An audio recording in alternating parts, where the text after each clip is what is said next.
Brothers and sorors, in an approach to the subject of cosmic consciousness, it is first necessary for us to realize that consciousness is not a reality. By that we mean that it is not a substance or a thing.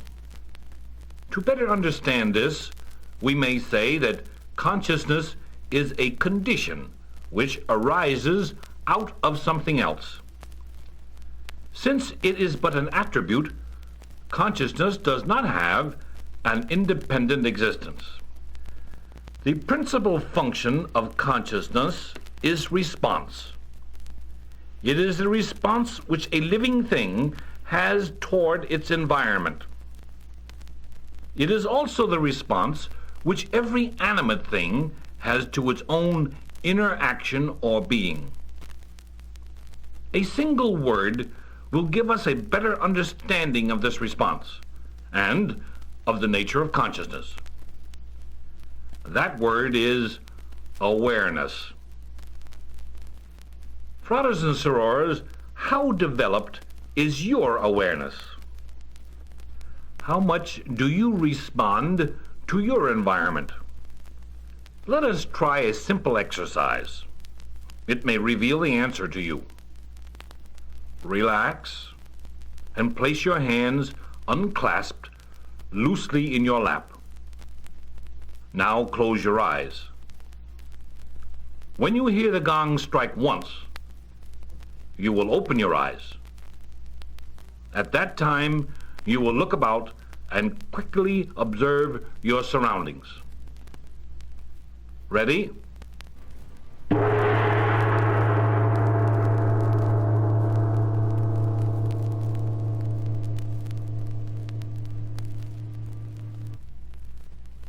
Look about you carefully. When the gong strikes again, close your eyes.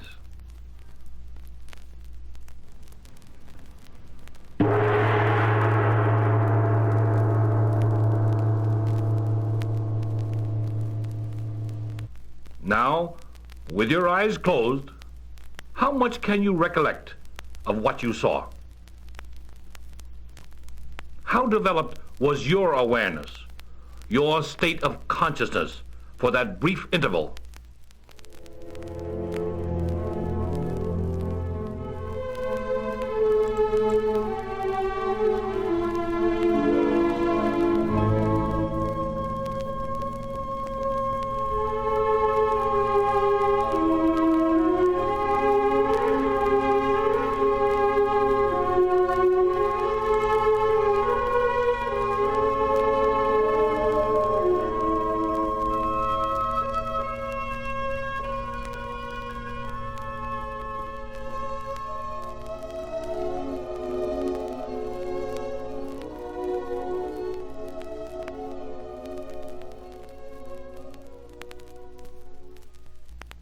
The time is up.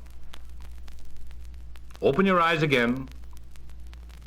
Most of us are surprised at how little we can recall from such a brief period of awareness. This would indicate the need for further development of our consciousness of the world outside of ourselves. Brothers and sorors, there are three principal planes of consciousness. The first of these is objective consciousness. It is the one which we have just demonstrated to ourselves. It is the one by which we become aware of the things outside of ourselves. Then there is the subjective plane by which we become aware of our thought processes and have a realization of self. Let us try another experiment. We shall determine how developed is your consciousness of self. Once again, relax, unclasp your hands, separate your feet. Again, close your eyes. Try to suppress all sensations which you may now be experiencing. Do not feel. Try not to detect any sensations of taste or smell. What now remains? What is the self, stripped of its usual qualities?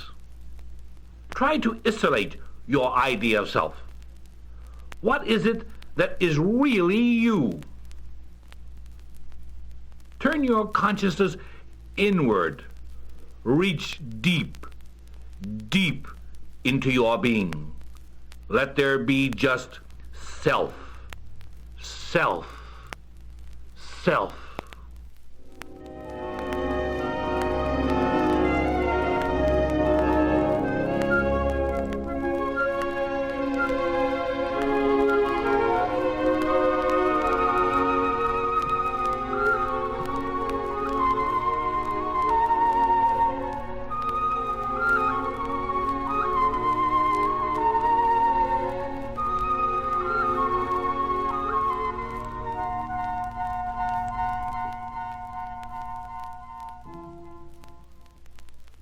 Now, brothers and sorors, once again, open your eyes.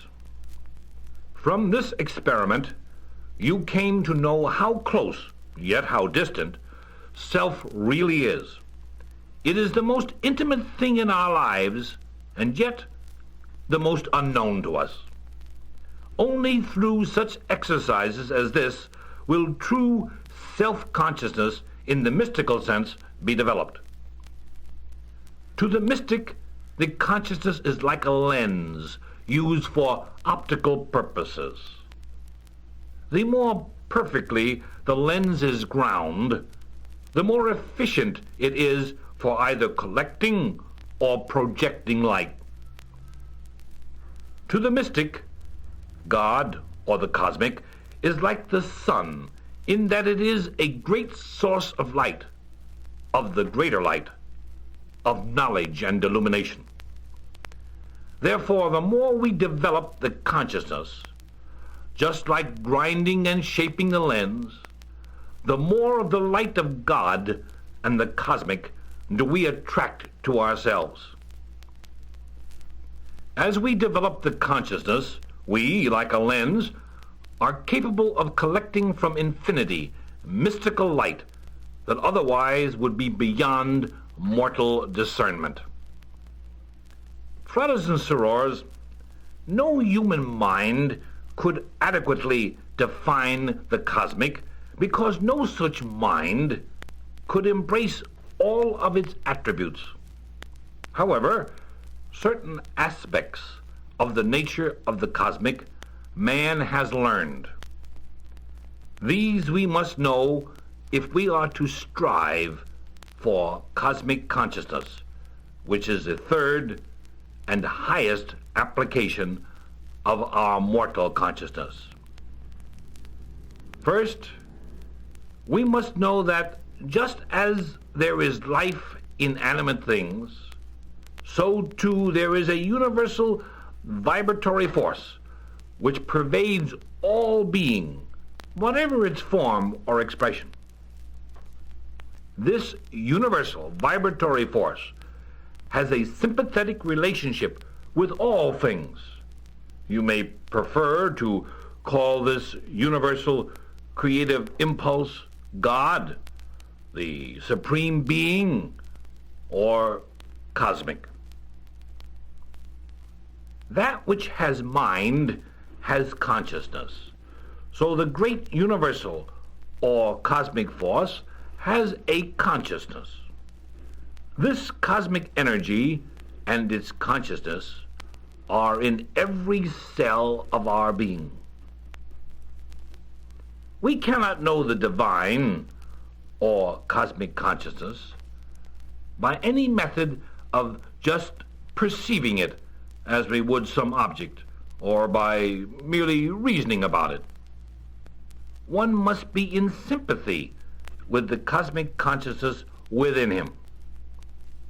He must also feel or be sensitive to the universal impulse within his own being in order to experience cosmic consciousness.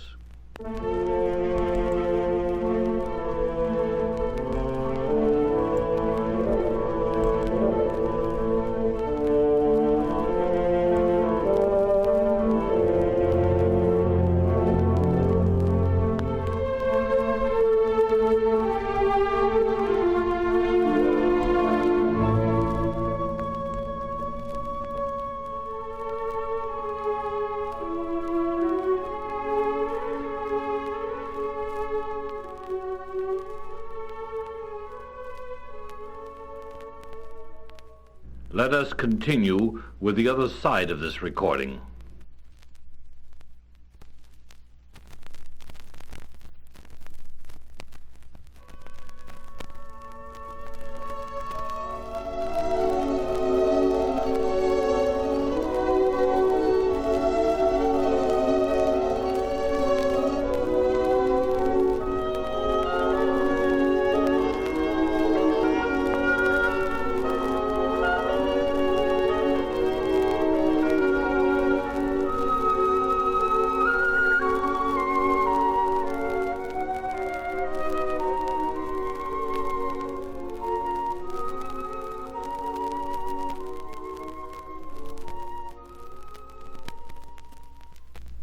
Now, brothers and sorors, you are to try to bring your consciousness into sympathetic response and attunement with the consciousness of the cosmic resident within you.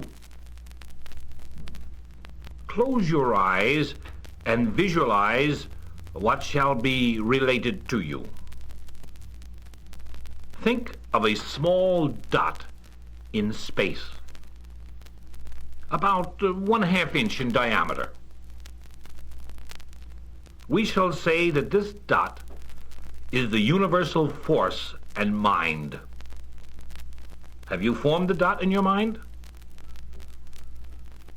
Now, next, on the screen of your consciousness, draw a circle around the dot and some little distance from it.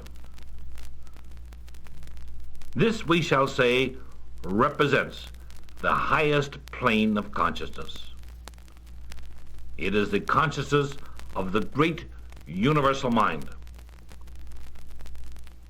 Now you shall draw in your mind another circle, some distance from the first one. This circle we shall call the subconscious. It is the consciousness that is usually alluded to as the psychic processes of mind.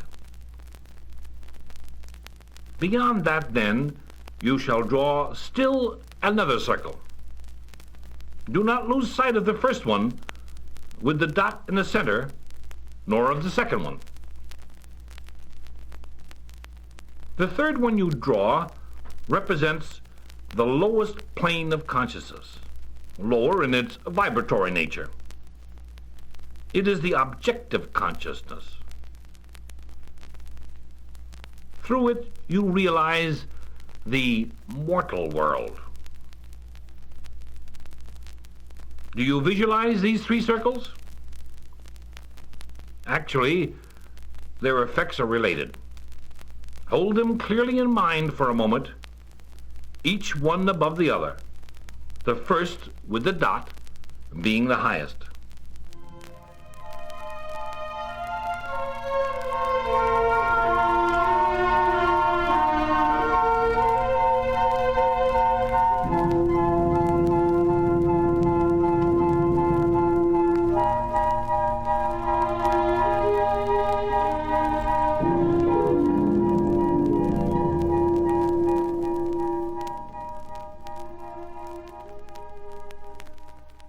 Brothers and sorors, you may now open your eyes. We shall begin the last step in our method of attunement with the cosmic mind. Each of the circles of consciousness which you have drawn in your minds is a projection from one to the next. There is first a projection from the dot, that is, an emanation from the great cosmic force to the subconscious, which was the second circle, thence downward to the lower plane, the last circle, the objective or mortal consciousness. Now, brothers and sisters, just as there can be an emanation downward in the vibratory scale from the cosmic, so man can project the self, the realization of his own being, upward in the scale to become conscious of the cosmic. This is what is known as the elevation of consciousness. Let us reverse the order of the two words, cosmic and consciousness. When we do that, we then have consciousness of the cosmic. That is a state or condition which every member strives for. That is, to become conscious of the cosmic within ourselves. Now, we shall begin our final exercise. Take a deep breath. Hold it as long as comfortable. And then slowly exhale. Keep your feet separated and close your eyes again.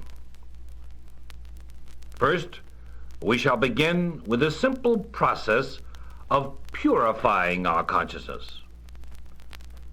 We ask that you deliberately call to the fore of your mind pleasant memories in your life, which represented your highest moral sense. Think of things which at one time called forth your most noble emotions and sentiments. Relive for the moment the ecstasy and mental purity of such past experiences.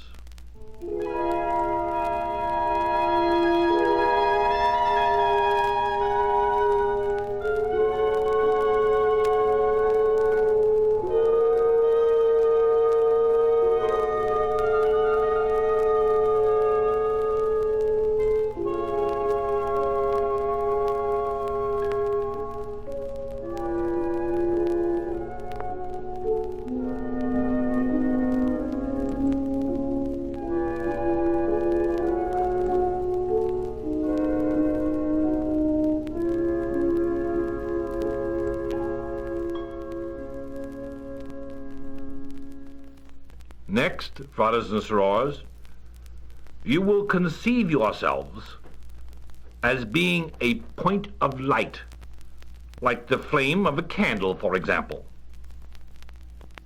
You will think of all else that surrounds you as being like an infinite sea of darkness and formless. In this sea, there is nothing. This sea is to symbolize the emptiness of your consciousness, free from all ideas except what is now being related to you. You will next conceive the flame which you visualize, the light, extending its aura, its area of illumination, until more and more of the darkness surrounding it is converted into an infinite golden radiance. Gradually, your personality as an entity will disappear. The point of flame that symbolized you will also disappear. Then both you and the flame have become one with the golden radiance, the consciousness of the cosmic. Slowly now, extend that light. See its rays reaching, piercing the remaining veil of darkness. There is naught but the light and self.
Brothers and sorors, such exercises of reaching into the cosmic and your own being may bring fruitful results in a matter of seconds. Then again, it may take many minutes and many repetitions of these exercises. At the first few attempts, you may not even lose awareness of your objective surroundings. If the latter is the case, do not continue the exercise further, but make an attempt on another day. Every time you try the exercises, you further develop the various planes of your consciousness. Each exercise, however, will find you rested, rejuvenated in body and mind. If the cosmic attunement is accomplished, great illumination, as inspiration and intuitive ideas, will be your reward. Let us, in closing, remember the words of a great Christian mystic. He said, "As man moves toward the divine moves toward him."